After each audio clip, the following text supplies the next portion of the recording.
നന്ദേട്ട, ഇന്ന് ഈ ചർച്ചയ്ക്ക് ഇരിക്കുമ്പോൾ ഒരുപാടൊരു സന്തോഷമുണ്ട്. കാരണം നമ്മുടെ പ്രധാനമന്ത്രിയെ ആക്ഷേപിച്ച് ജാൻമണി അറസ്റ്റിലായെന്നാണ് ഇപ്പോൾ റിപ്പോർട്ട് വരുന്നത്.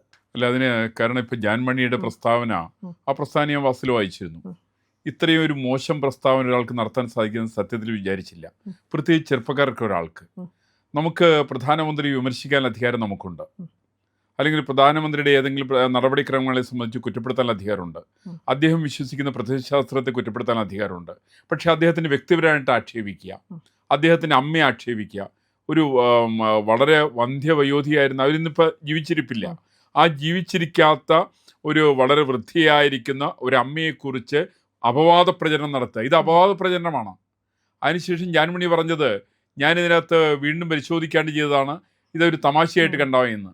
ഈ ഇത്തരം തമാശകൾ ഒരു കാരണവശാലും വച്ചു പൊറിപ്പിക്കാൻ പാടില്ല. ഉം, ഇതൊരു തമാശയല്ല. ഈ പറയുന്ന ജാൻമണി എന്ന് പറയുന്ന സിനിമയിലും മേക്കപ്പ് ആർട്ടിസ്റ്റിൻ്റെ അഹങ്കാരത്തിൻ്റെ പ്രത്യക്ഷ ഫലമാണ് ശരിക്കും. ഇത് അഹങ്കാരമാണ്. കാരണം ഒരു പ്രധാനമന്ത്രിയെക്കുറിച്ച് ആക്ഷേപം പറഞ്ഞോളൂ, അദ്ദേഹത്തിന് എതിർത്ത് പറഞ്ഞോളൂ, ആർക്കും വിരോധമൊന്നുമില്ല. മറിച്ച് പ്രധാനമന്ത്രി ആക്ഷേപിക്കുകയല്ല, അദ്ദേഹത്തിൻ്റെ അമ്മയെ ആക്ഷേപിക്കുന്നു. ഈ അമ്മ രാഷ്ട്രീയത്തിലുണ്ടോ? ഉണ്ടായിട്ടില്ലല്ലോ. ഈ അമ്മ വളർത്തിയെടുത്ത മകനാണ് ഭാരതത്തിൻ്റെ ഇന്ന് ഏറ്റവും വലിയ അഭിമാനമായിട്ട് മാറിയിരിക്കുന്ന പ്രധാനമന്ത്രി. ആ പ്രധാനമന്ത്രിക്ക് ജന്മം കൊടുത്ത മാതാവിനെ അവഹേളിക്കുക, അവരുടെ അച്ഛനെ കുറ്റപ്പെടുത്തുക, അച്ഛൻ്റെ മരണശേഷമാണ് അവർ ജനിച്ചതെന്ന് പറയുക, ഇത്യാദി ഏറ്റവും സാമാന്യ നിലയ്ക്ക് യോജിക്കാത്ത തരത്തിലുള്ള പ്രസ്താവനകളാണ് ജാൻമണി നടത്തിയത്. ഇത് കേവലം കൈയടിക്ക് വേണ്ടിയിട്ട് മാത്രമല്ല, ഇത് കൃത്യമായുള്ള അജണ്ടയുടെ ഭാഗമാണ്. ഇത് കൃത്യമായിട്ട് ആരൊക്കെയും നിശ്ചയിച്ചുറപ്പിച്ചതാണത്. കാരണം നമുക്കറിയാലോ, ഇപ്പോൾ കഴിഞ്ഞ ദിവസം രാഹുൽ ഗാന്ധി കോൺഗ്രസ് സമ്മേളനത്തിനകത്തൊന്ന് പറഞ്ഞിരുന്നു, ഇറ്റലി അദ്ദേഹം അവിടെ ഉണ്ടായിരുന്ന ഒരു കക്ഷിക്ക് ചെന്ന് ദീക്ഷിതിന് ചെന്ന് കെട്ടിപ്പിടിക്കുന്നു. ആ കെട്ടിപ്പിടിച്ച സമയം അതിന് ശേഷം ദീക്ഷിത് ചോദിക്കുന്നൊരു ചോദ്യമുണ്ട്, ഉം, ഇത് ഇറ്റാലിയൻ പ്രധാനമന്ത്രിയാണെന്ന് വിചാരിച്ചിട്ട് കെട്ടിപ്പിടിച്ചാണോ എന്ന്. അപ്പോൾ ഈ തരം ഒരു ഇറ്റാലിയൻ പ്രധാനമന്ത്രിയെ ആക്ഷേപിക്കുന്ന കാര്യത്തിൽ കോൺഗ്രസിൻ്റെ സമ്മേളനത്തിൽ പങ്കെടുത്തവർക്ക് മടിയുണ്ടായിട്ടില്ല. സമാനം തന്നെയാണ് ജാൻമണിയുടെ സംഭവം. ഈ ജാൻമണി ആരാണ് പ്രേരിപ്പിച്ചത്? ഇത് വലിയൊരു അന്വേഷണം നടക്കുന്ന സംഭവമാണ്. ഞാൻ മനസ്സിലാക്കുന്ന ഇവരുടെ അറസ്റ്റ് വരുന്നത് മഹിളാ മോർച്ചയുടെ സംസ്ഥാന അധ്യക്ഷ നവ്യ ഹരിദാസിന്റെ കോഴിക്കോട് എന്നുള്ള പരാതിയിലാണ്. ആ കോഴിക്കോട് എന്നുള്ള പരാതിയിലാണ് കോഴിക്കോട് സൈബർ പോലീസ് കേസെടുത്തിരിക്കുന്നത്. ഈ സൈബർ പോലീസ് കേസെടുത്തു എന്നുള്ളത് മാത്രമല്ല, ഞാൻ മനസ്സിലാക്കുന്നത് കേരളത്തിലുള്ള മിക്കവാറും എല്ലാ പോലീസ് സ്റ്റേഷനുകളും പരാതി കൊടുത്തിട്ടുണ്ട്.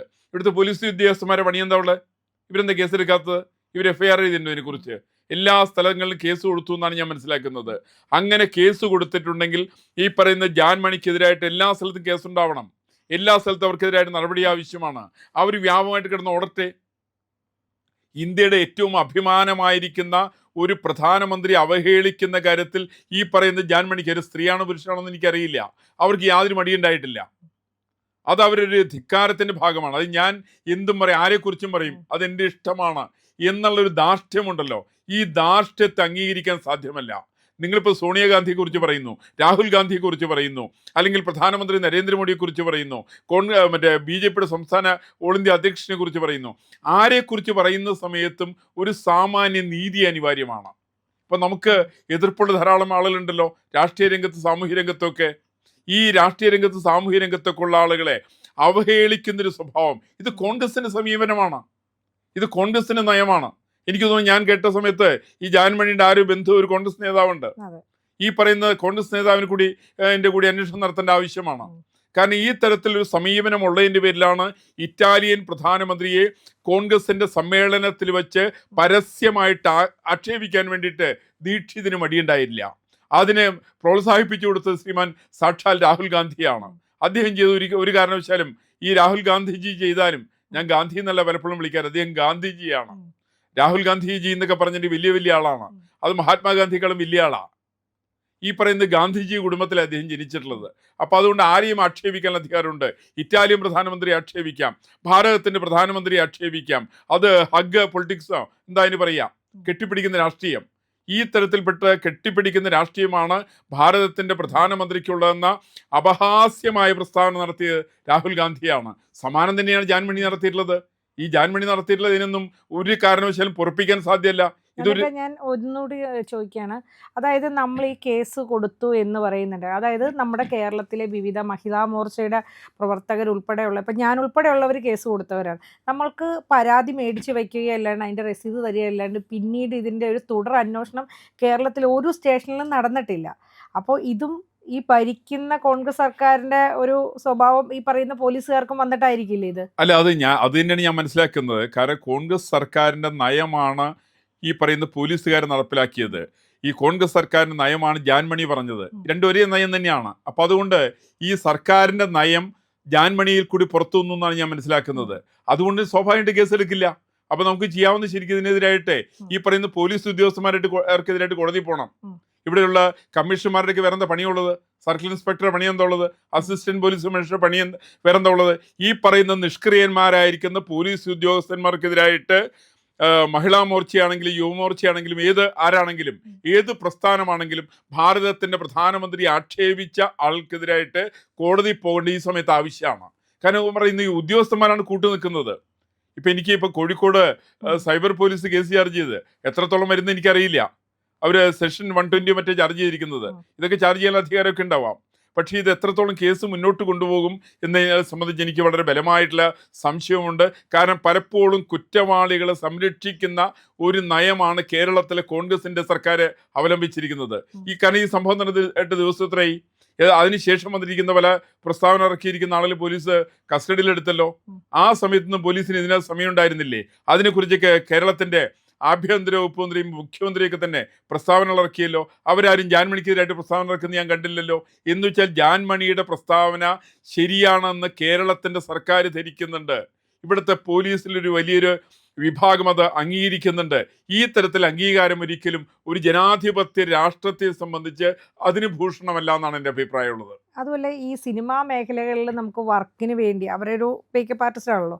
അപ്പോൾ അവർക്ക് സംഘപരിവാറിനെ അല്ലെങ്കിൽ അതുമായിട്ട് ബന്ധപ്പെട്ട് നിൽക്കുന്ന ആളുകളെ ആക്ഷേപിച്ച് കഴിഞ്ഞാൽ തീർച്ചയായിട്ടും അവർക്ക് പിന്നീട് മുന്നോട്ടുള്ള വർക്കുകൾ കിട്ടും. അതായത് മലയാള സിനിമയുടെ രീതി എങ്ങനെയാണല്ലോ, നമ്മൾ ഈ മട്ടാഞ്ചേരി മാഫിയ.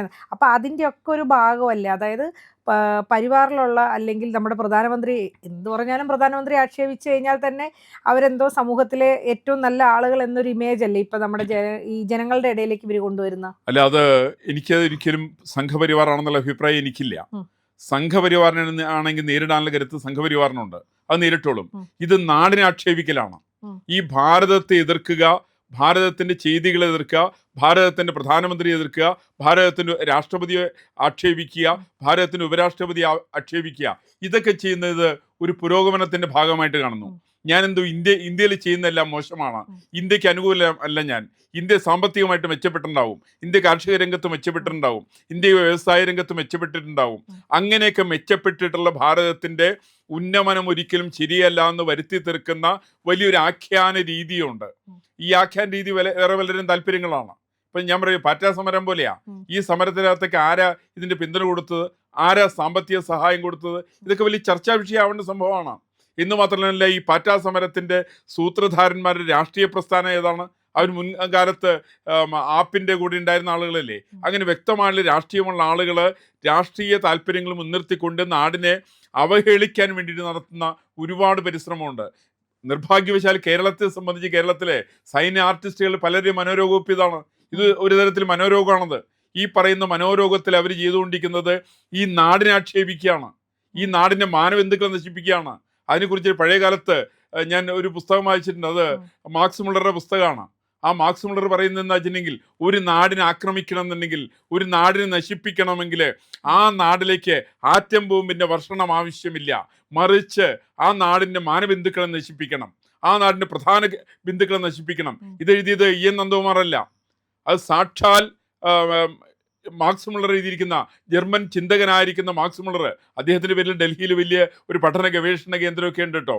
ഈ പറയുന്ന മാർക്സ് മുള്ളർ വ്യക്തമായിട്ട് അതിനെ കുറിച്ചിട്ട് അദ്ദേഹം പറഞ്ഞിട്ടുണ്ട്. അദ്ദേഹം പറയുന്ന തത്വചിന്തയുടെ അടിസ്ഥാനത്തിലാണ് ഈ പറയുന്ന ജാൻമണിയെ അടക്കമുള്ള ആളുകളുടെ പ്രസ്താവനകൾ നമ്മൾ വായിക്കേണ്ടതിൻ്റെ അടിസ്ഥാനത്തിലാണ്. ഇതൊരു ഭാരത വിരുദ്ധ പ്രസ്താവനയാണ്. അതൊരു കേവലം ഭാരതത്തിന്റെ ഒരു BJPയുടെ നേതാവ്, സംഘപരിവാർ, അവരുടെ നേതാവിനെതിരായിട്ട് മാത്രമായിട്ടുള്ള ആക്ഷേപമായിട്ട് എനിക്കിത് കാണാൻ സാധ്യമല്ല. ഈ നാടിന്റെ മുഴുവൻ മാനബന്ധുക്കളെ നശിപ്പിക്കുക, അതിനുശേഷം പറയുക ഞാൻ തമാശയായിട്ട് പറഞ്ഞാണ്.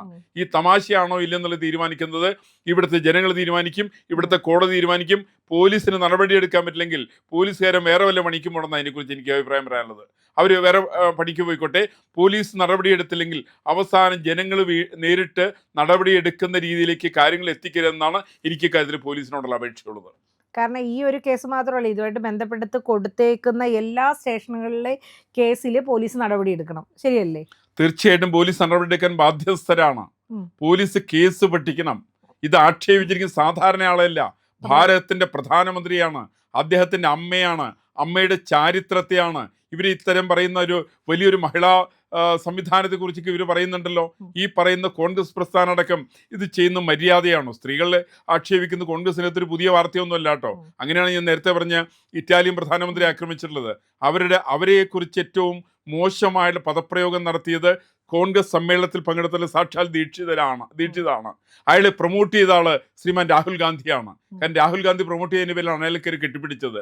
ഈ തരം ആഭാസകരമായിരിക്കുന്ന പ്രവർത്തനങ്ങൾ ചെയ്യുന്നത് ഇന്ത്യൻ രാഷ്ട്രീയത്തിന്റെ ഭാഗമായിട്ട് കോൺഗ്രസ് കരുതുന്നുണ്ടെങ്കിൽ അത് ഏറ്റവും മോശപ്പെട്ട പ്രവർത്തനമാണെന്നാണ് ഇതിനെക്കുറിച്ച് എൻ്റെ അഭിപ്രായം. പ്രിയമുള്ളവരെ, മറ്റു മാധ്യമങ്ങൾ പറയാത്ത ഏറ്റവും പുതിയ വാർത്തകളും വിശകലനങ്ങളുമായിട്ടാണ് ഇന്ത്യ ലൈവ് നിങ്ങളുടെ മുന്നിലേക്ക് വരുന്നത്. നമ്മുടെ ചാനൽ കാണണം, ഒരുപാട് പേരെ കാണിക്കണം, അവരോടൊക്കെ ചാനലിൻ്റെ വരിക്കാരാവാൻ പറയണം, സബ്സ്ക്രൈബ് ചെയ്യണം. ചെയ്യാത്ത ആളുകൾ ഉറപ്പായിട്ടും ചെയ്യണേ.